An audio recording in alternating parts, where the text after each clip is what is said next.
Perfecto, ya son las 8:54, así que le dimos 5 minutos más a los compañeros. Entonces vamos a arrancar.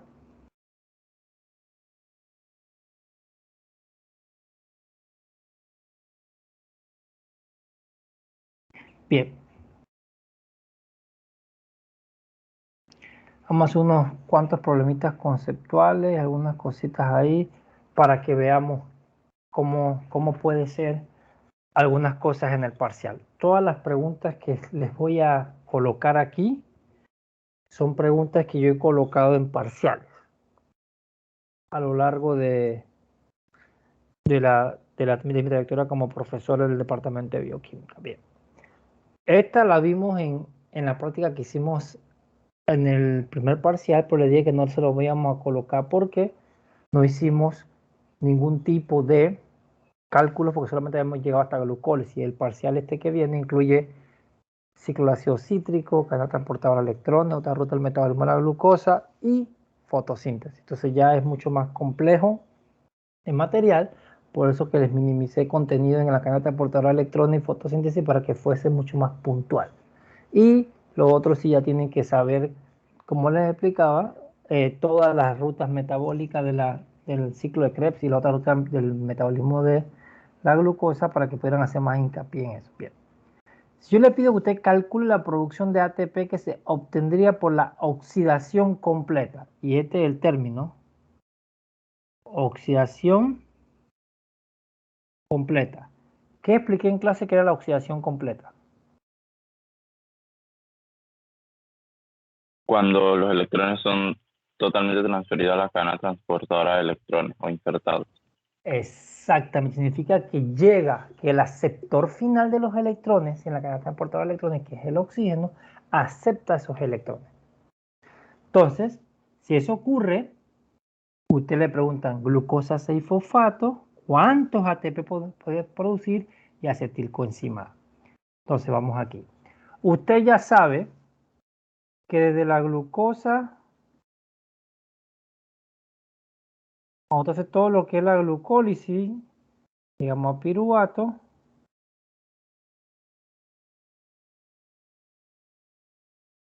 usted sabe que eso transforma acetilcoenzima A.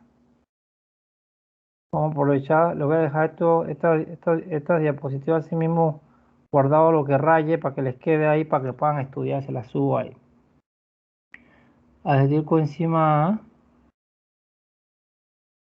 Usted sabe que esto viene y entra al ciclo. Y entonces vamos al CTE, que es el cadena transportadora de electrones.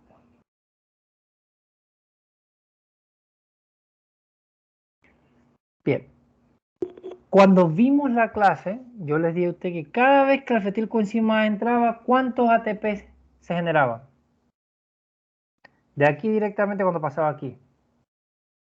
Con todo el proceso, ¿cuántos ATP?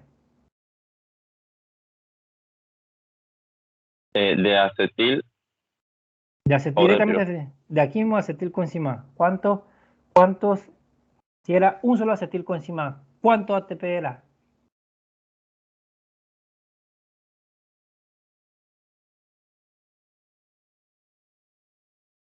eran 10. Exactamente 10. Entonces, 10. esos son números que tiene que tener claritos, son 10. Entonces, si son 2 acetil, entonces son 20. Pero si es uno solo, es 10. Entonces, la pregunta dice, glucosa 6-fosfato y acetilcoenzima. Entonces, como es un acetilcoenzima, la respuesta es 10. El primer paso de la glucólisis es la fosforilación. Entonces, tenemos aquí glucosa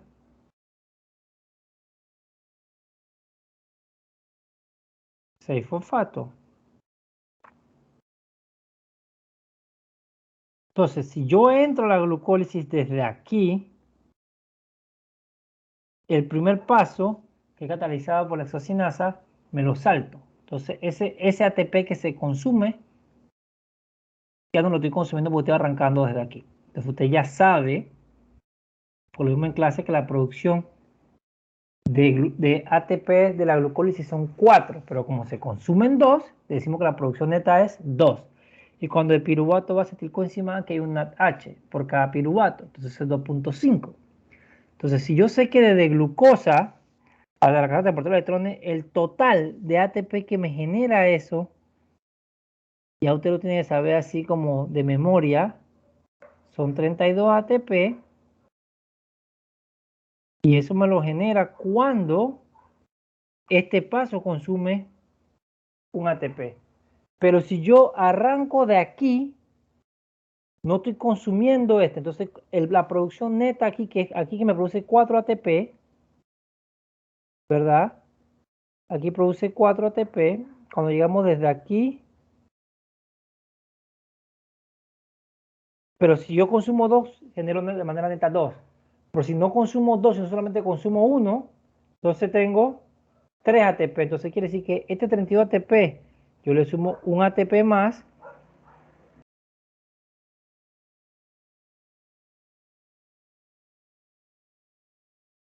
Y de glucosa 6-fosfato, la cantidad de ATP por su oxidación total es 33. Voy a ponerle el otro 3 aquí adelante. ¿Me he explicado? ¿Eso está claro? ¿Se comprendió el concepto? Si no,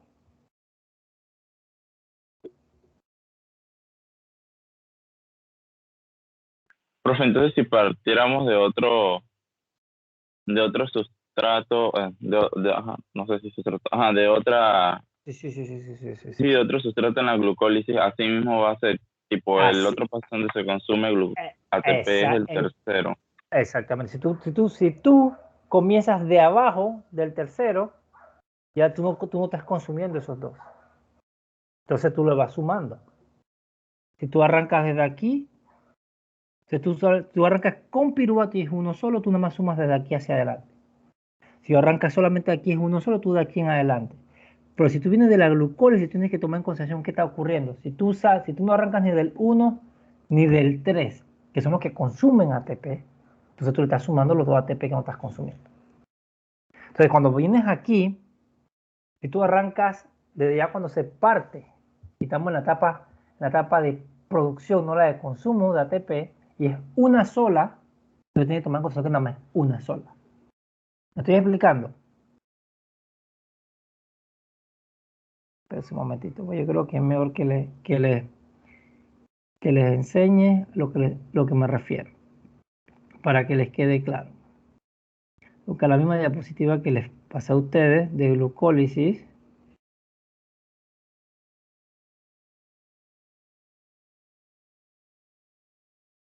para que les quede claro el concepto.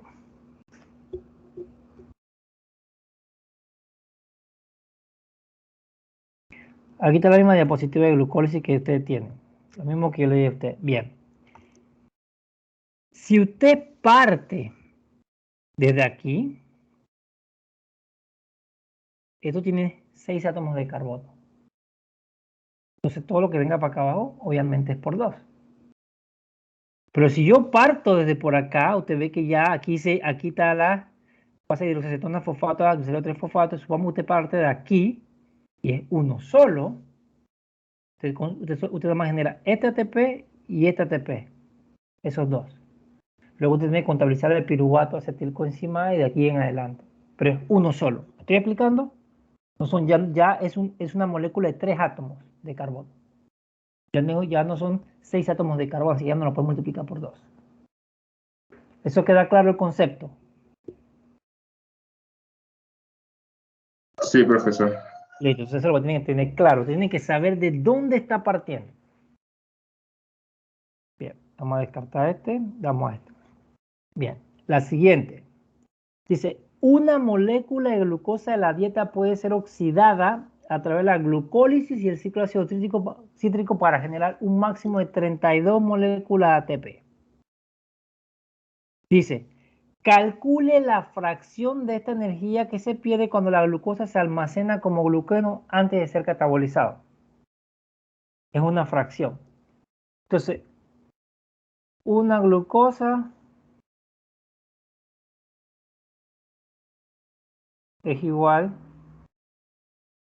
a 32 ATP. ¿Cuál es la fracción que se pierde si fuese almacenada? Dale un minutito para que piensen la respuesta para no hacerla de manera directa.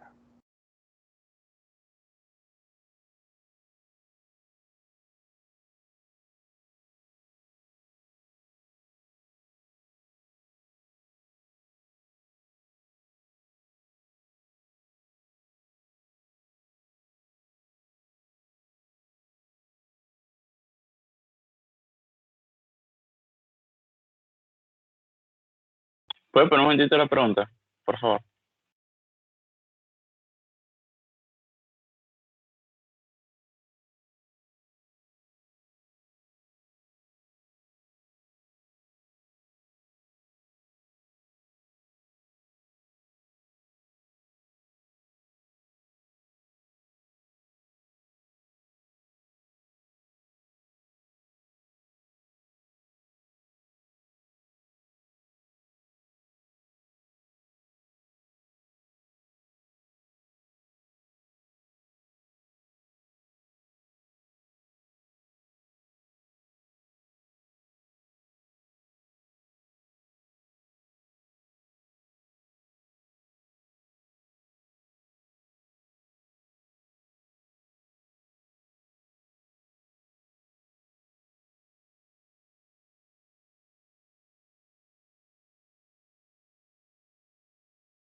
Bien, ¿cuánto es? ¿Cuánto es la fracción?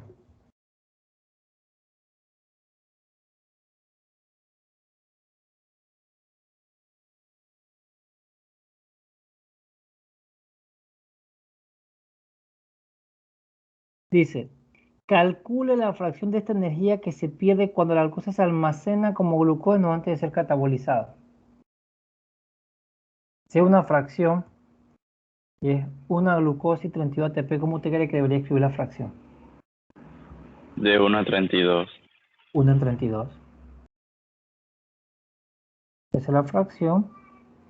O usted puede decir que eso es igual aproximadamente a un 3%. Cualquiera de las dos respuestas es válida. Este es aproximado. La pregunta se ve difícil, pero no lo es.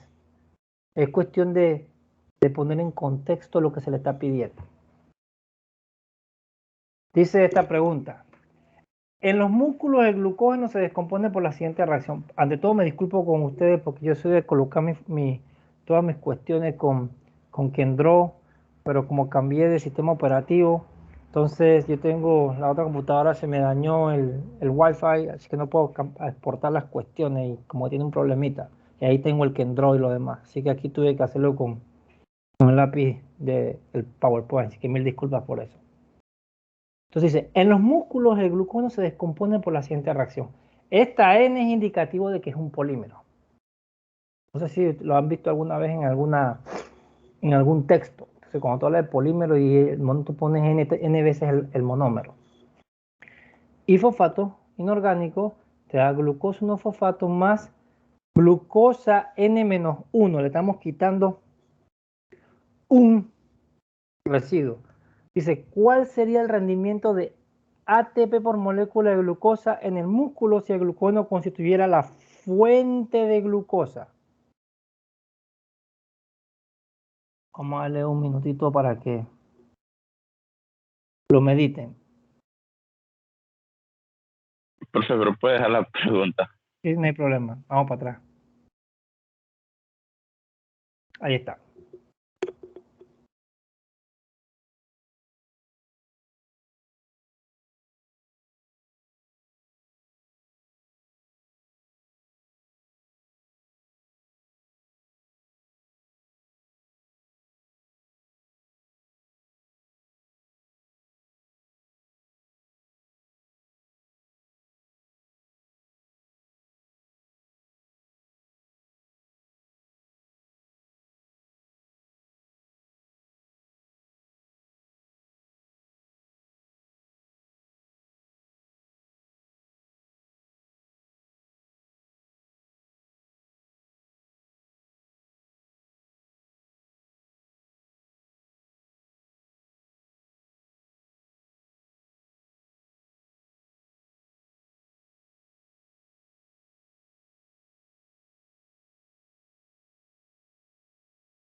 ¿Alguna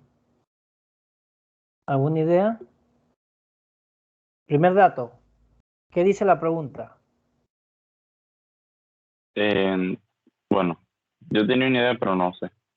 Dígame para ver. Yo lo que estaba viendo ahí es que por cada fosfato inorgánico que se le insertaba al glucógeno, ocurre la reacción y se separaba. Entonces, el ATP tiene 3 fosfatos. Y yo entendía como si yo desfosforilo el ATP, me queda ADP, pues. Entonces, él tiene 3 grupos fosfatos que pueden servir para 3 moléculas de glucosa. O sea, un solo ATP puede fosforilar 3 glucosas a la vez. Se Entonces, está yendo como un poquito por fuera. Tiene alguna cosa conceptual que por ahí va. Pero vea esta misma reacción.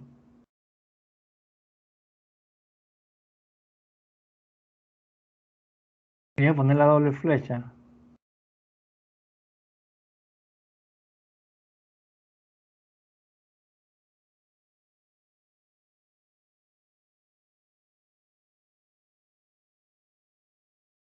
Si el glucógeno sale y le quitas un residuo a la vez, tiene forma de glucosa 1-fosfato. Te convierte por la acción de una fosfoglucomutasa en glucosilo-fosfato.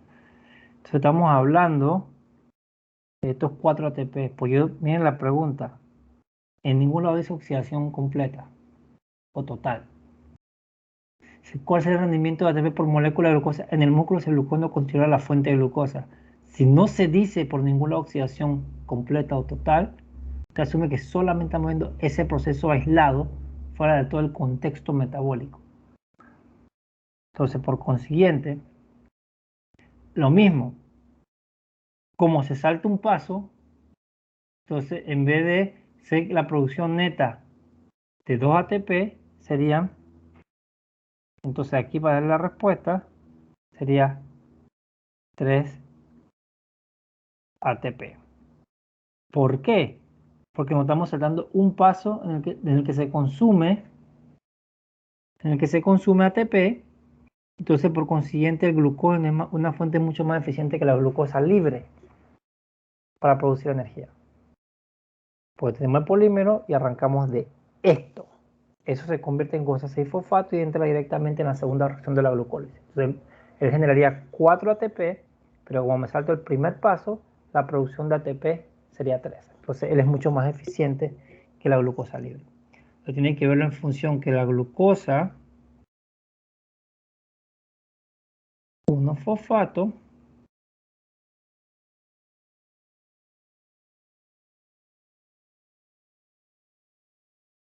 se convierte en glucosa 6-fosfato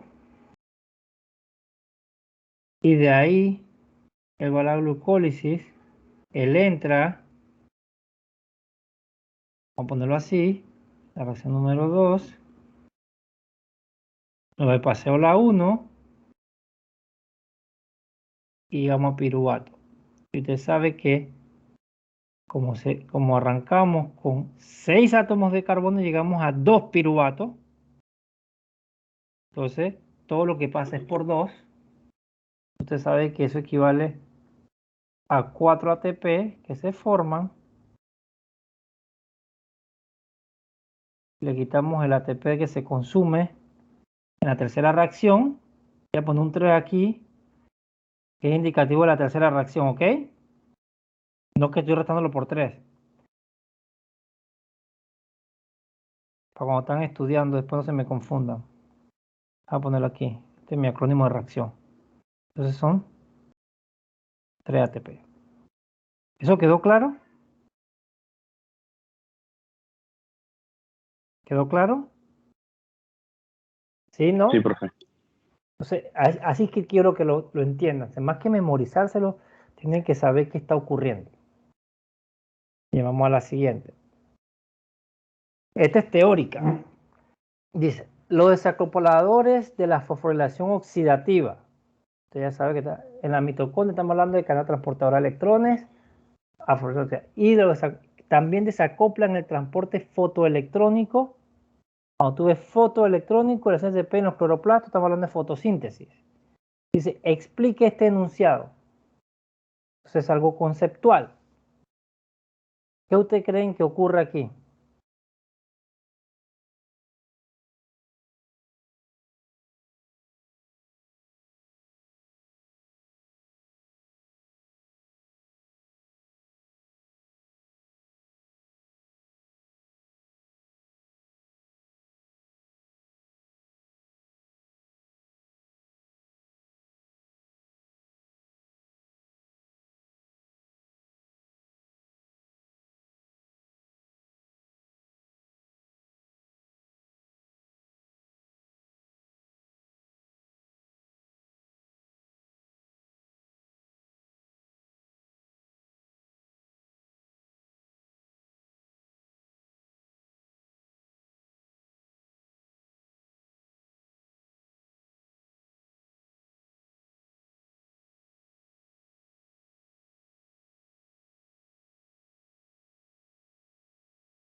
Entonces, ¿qué se requiere para que haya síntesis de ATP?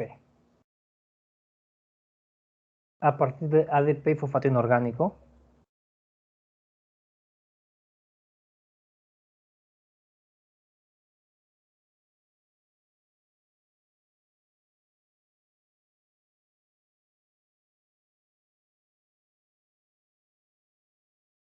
Una transferencia de electrones. Hay transferencia de electrones. Esa transferencia de electrones genera un gradiente de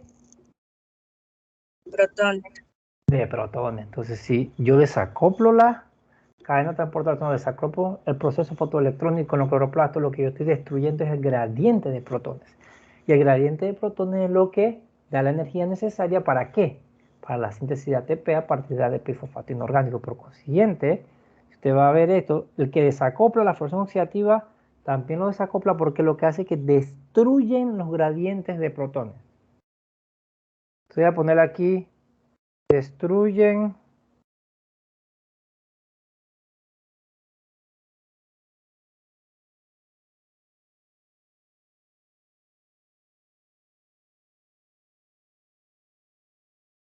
los gradientes. Si le escribí con este lapicito.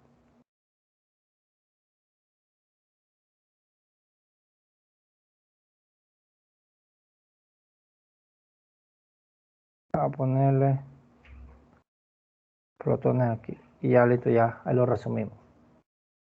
Entonces, la siguiente pregunta. La ecuación global de la fotosíntesis es CO2 más agua me da azúcar más oxígeno. La pregunta dice, ¿de cuál de los dos sustratos de esta ecuación son los átomos de oxígeno molecular que se forman?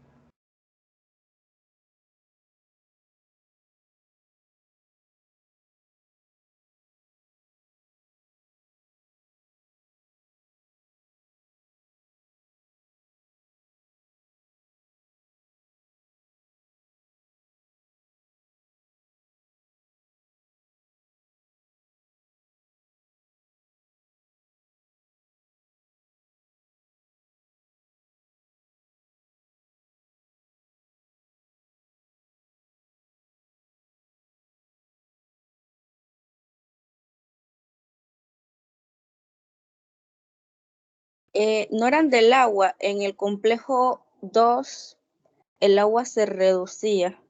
Son del agua, exactamente, provienen de el agua, exactamente. Entonces, la respuesta, ¿a dónde vienen?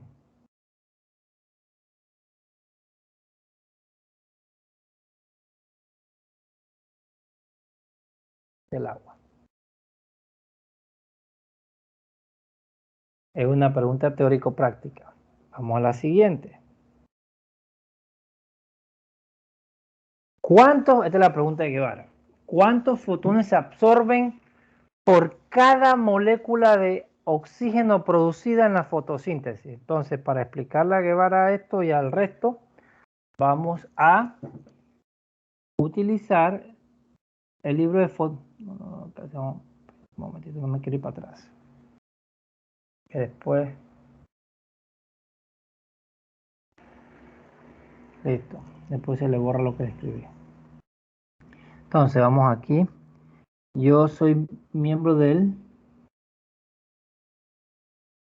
Council de la Sociedad Americana de Fotobiología. Entonces, este libro, la sociedad lo tiene online gratuito. El primer presidente, Kendrick Smith, lo hizo. Y entonces este libro está ahí para que todo el que quiera saber de las ciencias fotobiológicas pueda utilizarlo. ¿Ven mi pantalla?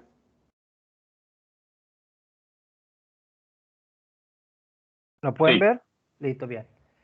Aquí están las leyes. Cuando tú vas a estudiar fotoquímica y fotobiología, entonces hay tres conceptos. Mañana eso es lo que yo voy a conversar un poquito con los muchachos mañana en la clase. Existe lo que se llama fotofísica, existe lo que se llama fotoquímica, existe lo que se llama fotobiología. Dependiendo de cómo lo hagas y qué estás viendo, una cosa distingue a la otra. Entonces la fotobiología se describe por los procesos de fotofísica y fotoquímica. La fotoquímica quiere decir que debe haber reacción. Y para que haya fotobiología tiene que ser un sistema biológico. Y la fotofísica es solamente estudiar los estados excitados. Entonces la primera ley de la fotoquímica dice, lo voy a traducir, dice que la luz debe ser absorbida para que ocurra la fotoquímica. Es la primera, nada para decirlo. La segunda ley de fotoquímica dice que por cada fotón de luz que es absorbido por un sistema químico, solamente una molécula es activada por reacción fotoquímica. Y la tercera ley dice que el efecto fotoquímico es directamente proporcional al total de la energía, de la dosis de energía, independientemente del tiempo que requiera para poder generar esa dosis. Y yo le puedo echar ese cuento que sea así porque yo hice el doctorado en terapia fotodinámica. Yo jugaba con las dosis en función del tiempo que yo tenía que irradiar, yo calculaba todo eso. Entonces son tres leyes sencillitas. Vamos al concepto que está acá.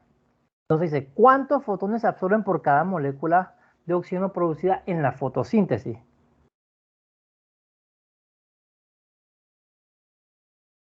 Bien, vamos aquí. Esto es extraído directamente del Horton, lo tengo abierto aquí, porque yo sé que yo les dije que usaran ese libro, así que puse esa imagen. Esta es la imagen, esto es la 15.4, que lo tengo aquí colocado, es en el libro, la página 457, y dice el texto justo antes de esta imagen. El resultado neto de esta ruta lineal simplificada. Y yo le explicaba que la fotosíntesis es mucho más allá de lo que tú ves, son cuestiones muy complejas. Pero ese momentito, discúlpenme.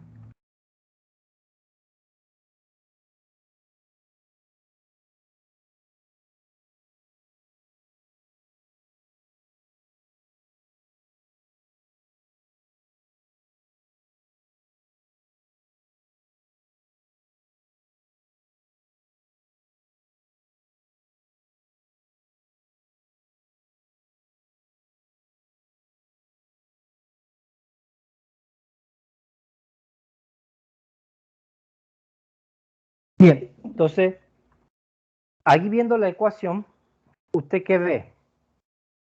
Usted ve claramente que aquí el par especial P680 y habla de dos fotones. Entonces, esos dos fotones quiere decir para que generen dos electrones.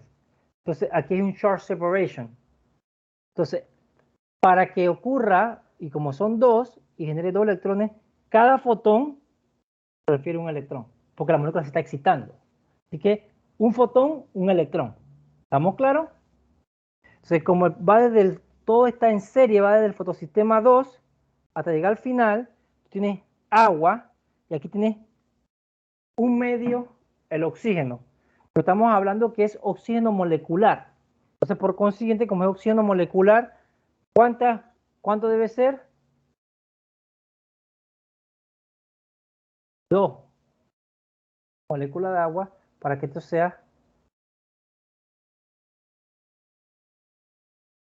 el oxígeno. Entonces, para que sea el oxígeno.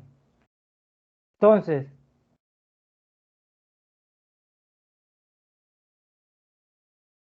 por consiguiente, esto que está aquí, cuando usted lo ve, debe entonces ser para que, si son dos fotones que tienen que entrar en el fotosistema 2, Para que por molécula de agua necesito entonces que sea todo multiplicado por 2. Necesito aquí entonces 4 fotones y aquí 4 fotones. Entonces, el total de los fotones son 8 para que genere la molécula de agua. Entonces, usted tiene que, le dejo la respuesta para que le quede ahí, son 2 moléculas de agua que suministran el oxígeno para un oxígeno molecular durante el proceso de fotosíntesis. Entonces, se debe eliminar un total de 4 electrones de 2 moléculas de agua y pasarlo por un sistema de transporte de 2 electrones para llegar a 2 NADPH. Entonces se requiere entonces un cuanto de luz para transferir un electrón a través del PS1 y un cuantum de luz para el PS2. Por consiguiente, tú necesitas entonces 8 fotones para que pasen 4 electrones por ambos centros. Necesita 8 electrones por ambos centros. Entonces quiere decir que en total necesitamos 4 electrones para el PS2 y 4 electrones para el PS1 y eso me va a dar entonces el total de 8 fotones. Y ahí se contesta la pregunta de Guevara. ¿Me expliqué? Profe, estoy confundido entre fotón y electrón. El electrón es lo que usted conoce, el fotón viene de la luz. La luz hace, tú necesitas la luz de longitud de onda adecuada para que tenga la energía necesaria para que pueda quitarle el electrón. Porque en los procesos fotoquímicos, cuando tú absorbes el fotón, tú vas al estado excitado. En el estado excitado, tú puedes remover electrones. Entonces, en el estado excitado tú puedes tener cationes y aniones excitados. Todo dependerá de lo que tú estás viendo. Es mucho más complejo de lo que vemos. Entonces, eso, como les digo, eso está por encima del nivel de los cursos que ustedes ven. Entonces, ahí aquí en fotosíntesis ocurre lo que se llama el charge separation. Y ese charge separation o la separación de carga se da producto de la energía necesaria que lo obtiene por el fotón. Y recuerda, tienes el espectro del Sol. Tiene distintas longitudes de onda y los pigmentos accesorios facilitan la canalización de esa luz o esa energía que la van transfiriendo de clorofila en clorofila hasta que llegue al centro de reacción, para que tú puedas entonces promover la fotosíntesis. Fotón es fotón lo que tú conoces. Fotón es lo que tú conoces, que tú has visto toda la vida, que tiene que ver con el proceso de que absorbe un fotón y tú vas a un estado excitado. Entonces, eso es un fotón. El electrón es lo que tú conoces, lo que tú siempre has visto y siempre has visto en química general. Entonces, tú requieres un fotón. Vamos para atrás. Entonces, tú, aquí en la ecuación tú ves que tú necesitas 2 fotones, porque son 2. O sea, un fotón te genera un electrón. Cuando la clorofila o el par excitado absorbe un fotón. Cuando absorbe un fotón, pero recuerda que te acabo de explicar la ley de fotoquímica, que es un fotón, cada especie fotoquímicamente activa puede absorber solamente un fotón. Puede tener 1500 fotones dándole, pero va a absorber un fotón esa especie para ser excitada. Entonces, él requiere un fotón y como son 2 electrones que tienes que mover, requiere entonces 2 fotones, porque son 2 de estas. Entonces, el fotón proviene de la luz del espectro solar y el electrón proviene de esta especie. Le estás removiendo el fotón, porque mira que aquí tiene la carga positiva. Entonces, estos son procesos complejos. Y cuando tú vas a ver procesos fotosensibilizados, es peor todavía la fotoquímica, porque tienes que ponerte ahí y ver cuál va a ser la especie. Por eso tú ves que se habla del radical anión superóxido. Es radical y es anión. Ustedes saben que hay ruptura homolítica y heterolítica. Si es homolítica, cada especie se va con un electrón. Es como los ejemplos de la propagación que tú ves en los procesos de la reacción de química orgánica cuando era orgánica 2. Que tú veías que con la suficiente energía, cada uno se iba con un electrón. Pues si eso no ocurre, entonces la ruptura no es homolítica. Entonces, esto que está aquí es mucho más complejo, por eso no quiero complicárselo, nada más que ustedes sepan que un fotón, un electrón. 2 fotones, 2 electrones, porque son 2 especies. Si yo requiero entonces, el agua me genera en el balance medio, aquí dice un medio del oxígeno. Entonces tú requieres entonces 2 moléculas de agua para que sea oxígeno. Entonces todo esto se multiplica por 2. Por consiguiente necesito 4 electrones aquí y 4 electrones acá en el PS1. Y la única manera que sea 4 y 4 es que yo tenga 4 fotones y 4 fotones. Pero necesito un total de 8 fotones para poder generar 8 electrones para que entonces yo tenga el oxígeno. Lo mismo pasa por lo menos cuando tú ves, dice, ¿cuántos fotones deben ser absorbidos para generar el poder reductor del NADPH suficiente para sintetizar una molécula de triosa? Fosfato. Es otra manera en que la tiene la...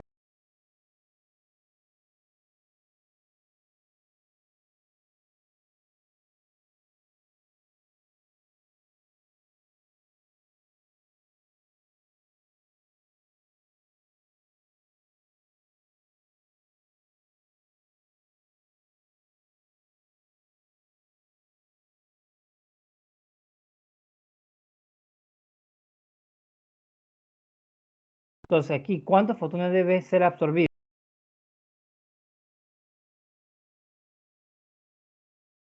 Vamos a verlo hacia acá. Esta fue la imagen que yo les coloqué. Aquí está la fijación del CO2. Y tú requieres 6 NADPH para formar el 3-fosfato. 6 NADPH, ¿verdad? Entonces, ¿cuántos fotones tienes que absorber para eso? 6. Como acá. 2 fotones me dan un NADPH. Y multiplico todo por 2. Entonces, 8 fotones me dan 2 NADPH. Entonces, ¿cuánto tiene que colocar? O sea, ¿cuántos electrones deben ser entonces en total? Para que yo pueda llegar. Entonces, estamos hablando que si son 2 electrones, me da un NADPH. Si son por 2, 4 electrones, me dan 2 NADPH. Y yo tengo que utilizar aquí 6 NADPH. ¿Cuántos electrones tengo que pasar por acá? Si 8 me dan 2. Yo tengo que usar 6.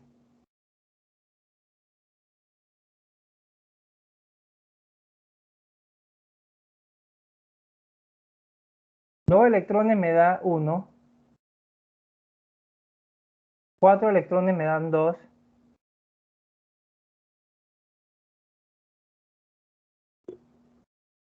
Entonces, ¿cuánto usted cree que debe ser aquí en total? Por cuestiones de tiempo, se lo voy a colocar aquí. Se requieren 6 NADPH en la ecuación para hacerse un fosfato de triosa.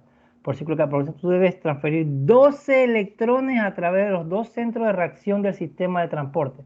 Se requiere entonces la absorción de 24 fotones. Este es H mío aquí, pero aquí no la tengo en el PowerPoint.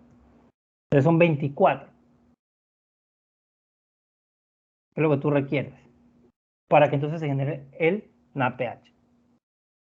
¿Qué hora es? Me queda 6 minutos. La pregunta dice, algunos procariotas anaeróbicos utilizan nitrato como el aceptor terminal para el metabolismo energético.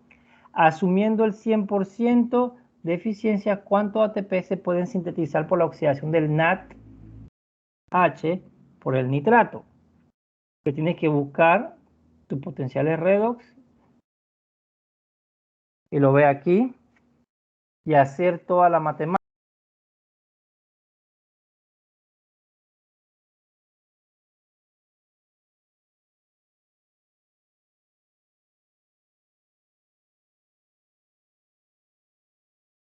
Bien, entonces, como hay que hacer toda la matemática, usted tiene que hacer primero la ecuación. Usted ya sabe que tiene que calcular el potencial redo, hacer la diferencia. Cuando usted utilice la especie esa y la del NADH, entonces usted le va a dar en total que esto que está aquí, el delta, va a ser entonces igual a ¿cuánto? A 0.735. Ya usted sabe que ese es el delta. Entonces usted utiliza la ecuación que vimos al inicio, ¿verdad? Con el delta E. Estoy tratando de hacerlo rapidito aquí, resumen, para que ya se me va a acabar la hora. Aquí usted identifica que son 2 electrones, ¿verdad?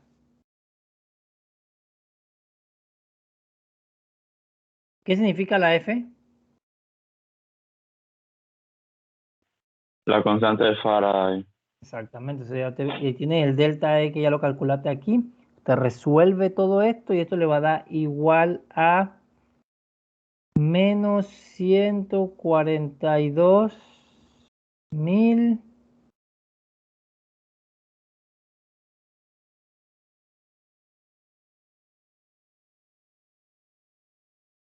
se resuelve todo. Joule mol a la menos 1. Entonces usted puede transformar eso a kilojoule para hacerlo más bonito. Menos 142 kilojoule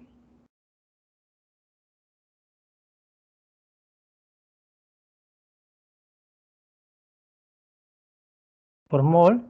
Y usted sabe ya que la síntesis de ATP requiere aproximadamente, para sintetizar ATP necesitas 30.5 kilojoules, ¿se acuerdan? Que en la síntesis, para sintetizar ATP, 30.5 kilojoules por mol. Entonces usted dice que si esto es lo que yo requiero, yo hago una relación y para poder ver cuánto, entonces sería 142, que es lo que yo tuve aquí. Vamos a poner aquí, voy a poner aquí para que le quede aquí ATP, para cuando están estudiando. Entonces, eso lo divido entre 30.5 y me dice que eso es más o menos equivalente a ¿cuánto? A 4.6 ATP que van a ser sintetizados. ¿Vieron lo que hice ahí? Sí, primero busca el delta E, busca el cambio potencial, luego utiliza la ecuación, tengo el delta G, entonces ahí saco cuántos kilojoules representa eso y la síntesis de ATP equivale a 30.5 kilojoules por mol. Ya hicimos un problema como eso la vez pasada viendo la relación, lo dividimos y sabe que son 4.6 ATP que se requieren o que se producen. Aquí dice ¿cuántos ATP se pueden sintetizar por la oxidación del NADH por el nitrato? Entonces ahí yo le acabo de dar la respuesta, 4.6. Profe, Dígame. ¿y cómo sacó el delta E? ¿Con qué valor lo restó? ¿0,421 con quién?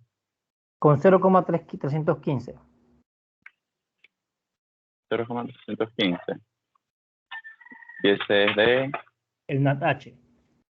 Me parece no lo tengo en esta tablita aquí. Pues le puse fue aquí, está, mire, mira hasta acá. ¿Lo ves?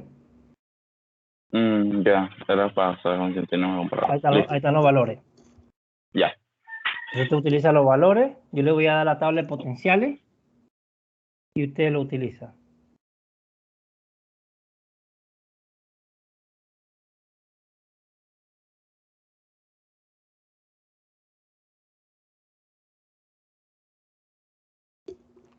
Bien, entonces el siguiente es conceptual. Me regalan 2 minutos y ya listo. Porque esta va a ser conceptuales.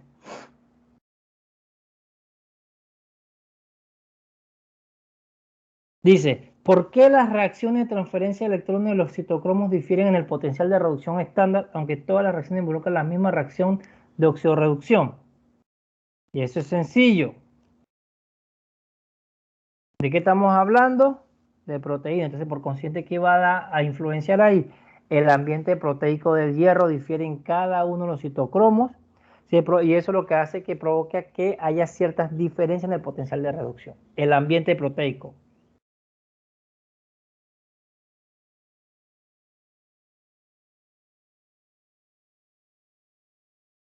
¿El pH puede considerarse como respuesta?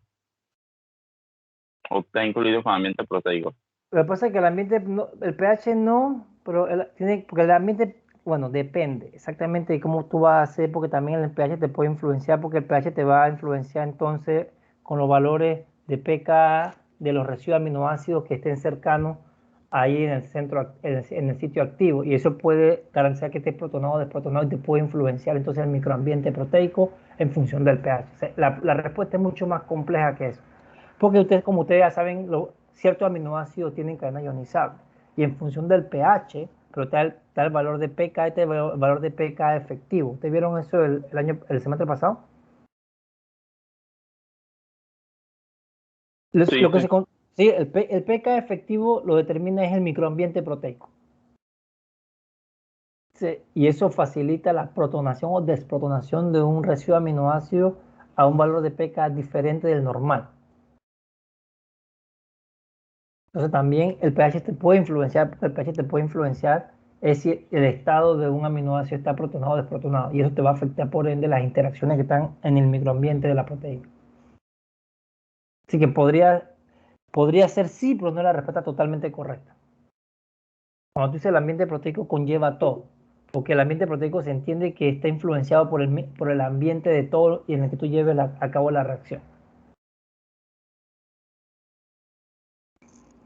Y la última dice, ¿por qué alguna vez utilizó el dinitrofenol como fármaco en la dieta?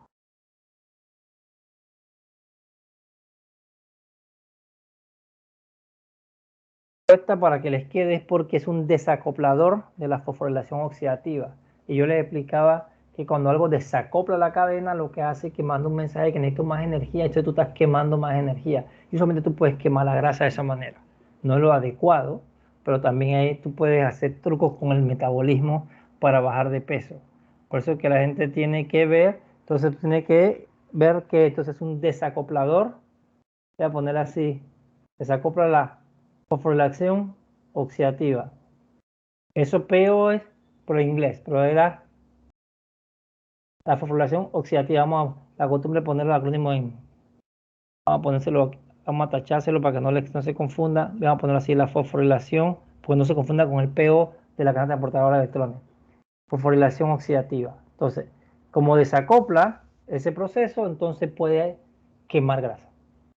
Y con eso están las 10 preguntas. Entonces yo voy a guardar esto de una vez y se los voy a subir para que los tengan ahí mismo, para que puedan utilizarlo para estudiar. Entonces, con el favor de Dios, nos vemos la próxima semana, el lunes, para el parcial. Ya hemos practicado un poquito de todo, ya más o menos ven cómo son las cosas.